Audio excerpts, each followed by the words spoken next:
Hey folks, welcome back to the channel. Welcome back to another video.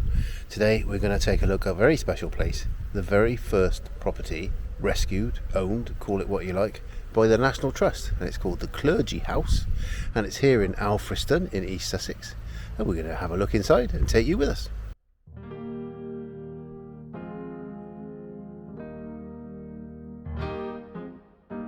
This unique building was built between 1399 and 1407 and is a rare surviving example of a Wealden Hall house and the first ever building saved by the National Trust. I will show you a bit of the history of this place as we walk around. We're just going to make our way inside. It's a National Trust property, like I've said. I'm going to go in and see what we can find inside. Right now, this Clergy House, we've had a fantastic little briefing by a lady called Helen's given us all the history of the place. Really interesting. This room is laid out how the family would have had it on weekends, so we're told.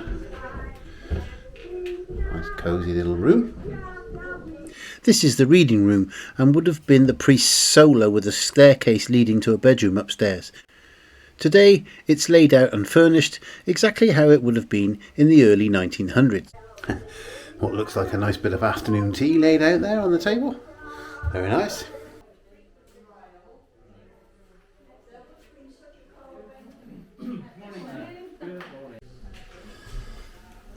We've just come upstairs.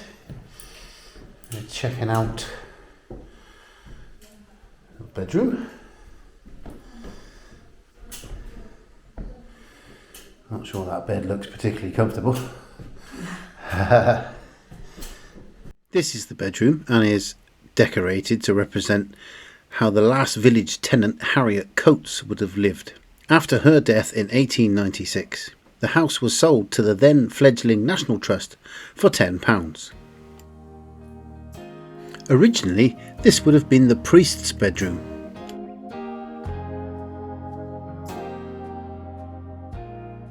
It's a very small, cosy little bedroom. Drying her bloomers in front of the fireplace there. Good a place as any.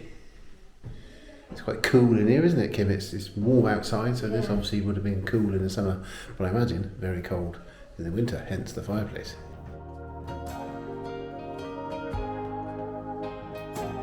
The house is designed and built around the central hall where the priest would have eaten and entertained. Built to reflect the status of its owner, the hall would have had highly decorated beams.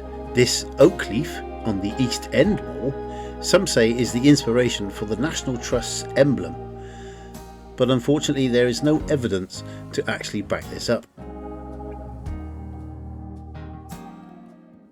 So you can see the Alps from space. Fantastic. And of course they got to understand how to put the door, with cow dung and urine, all sorts of stuff they mixed up in there, little bits of repair to it, but that's that holds the main part of the roof up.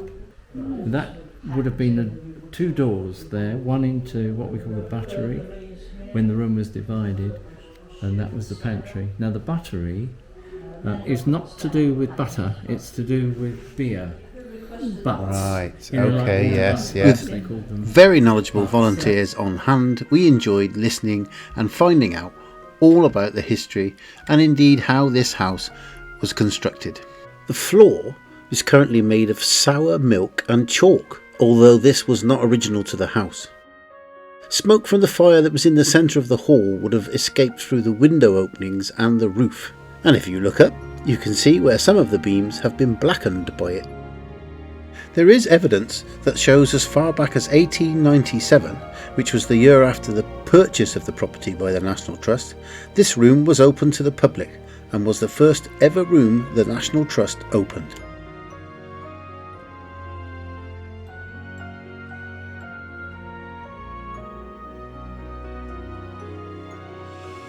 We made our way through into the parlour, which was rebuilt in the mid-16th century. However, in medieval times, this would have been two rooms, a pantry and a buttery, each room opening to the hall, hence the double doorway visible today. It's furnished to represent how the Alfriston vicar, Hugh Walker, would have lived with his family in the 1600s. It's unusual so far as before 1600 they had a greyhound. These are the royal coat of arms, if you like. On the left that is a greyhound, and then you had the lion on the right. Instead of the unicorn. Instead of the unicorn, that's right, yes. So we know that's sort of age, that it predates, you know, the 1600. Here we have a bread oven, yes, and you can see the bread there, and they would have had one of these paddles. No, the long ones, like Poker, something like that. But they were all to try and protect. It was about protecting the people from, as they saw it, demons, devils coming in. They couldn't close this off because it was an open chimney, obviously. So the chances of something coming down the chimney, this is what they thought. It's all right, you can close windows and doors, but you can't do much about a fireplace. So these are what we call sort of witches' marks or safety, and there are some other types of mark here. You'll see it's a bit difficult to see them, but you can see there are different marks there. This is the star, and that would have been, that's quite old, I'm not sure of the date, but it would have been outside the front door there, and it would symbolise safety and security. And often this house would have been opened to people who were on a pilgrimage from Canterbury to Chichester. A very knowledgeable and interesting talk indeed. We even learnt about how the house was constructed with wattle and daub, which you can see here in this cutaway panel. So that's an example just there of the actual construction of the house, which is wattle and daub, which would have contained cow dung, urine, straw, you name it. But very, very interesting that they've got that section there just to show you. And then obviously over the top of that would have been this lime wash. Time to head outside and check out the gardens. God dear. I've come out now and we're going to have a look in the gardens. You've just got to be one little word of warning in there. Every single door in there is a Kim door. Mind your head. And just outside here is an absolutely stunning view. I'll just turn you around. It's fantastic. Look at that. We're just going to have a little walk around the gardens, as I said. It's all laid out really, really nice.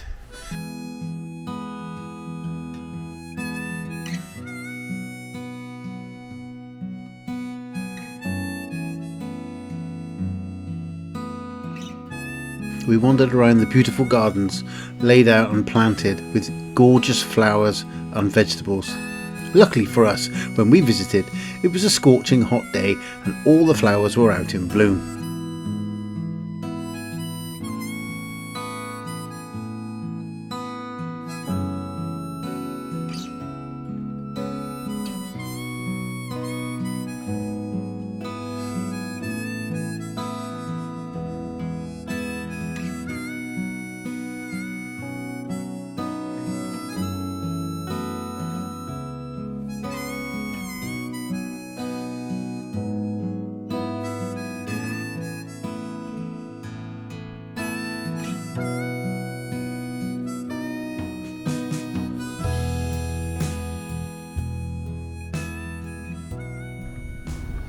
What a fantastic place here in the beautiful East Sussex countryside. The sun's come out for us today as well, absolutely brilliant. At the other end of the house we've got the gardens at that end, more sort of formally laid out with the cottage type garden and produce being grown, and this end we've got a real old orchard which we're just going to walk around now. Lots of different varieties of apples, and I believe there's some pears as well, so there's medlars here as well, which those of you who don't know is another fruit which is often used and was used sort of medieval recipes. Just give you a look here, look, absolutely fantastic. They're all labelled for us so we can see. Allington Pippin, Crawley Beauty,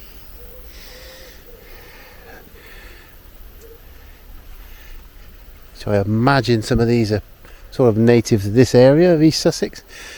Discovery, this one is. Quite tempted to have a little munch actually. This would have been a perfect little orchard for the local kids to come scrumping. Scrumping, I don't know if you're familiar with that term, is what they called coming and nicking the apples.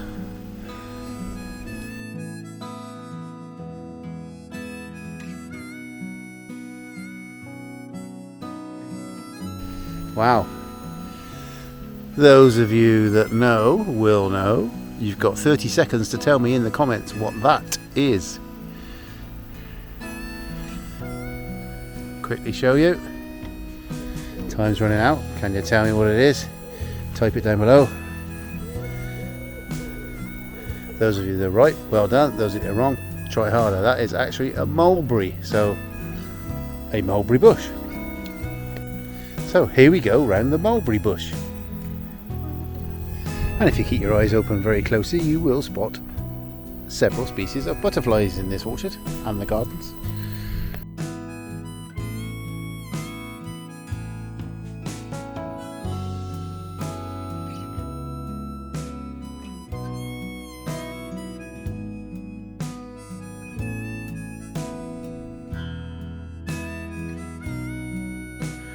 This is the garden room where you can discover more about the house and garden, buy a property souvenir or just browse in the second-hand bookshop.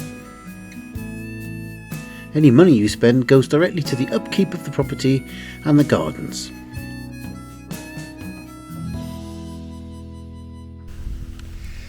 Right folks, I hope you've enjoyed that little tour of the Clergy House here in Alfriston. Very, very interesting. First House National Trust saved. And if you have enjoyed it, you know what to do. Give us a big thumbs up, click that like button, subscribe to the channel if you can, and we'll see you somewhere next time. Say goodbye, Kim. Goodbye, Kim. Goodbye, Kim.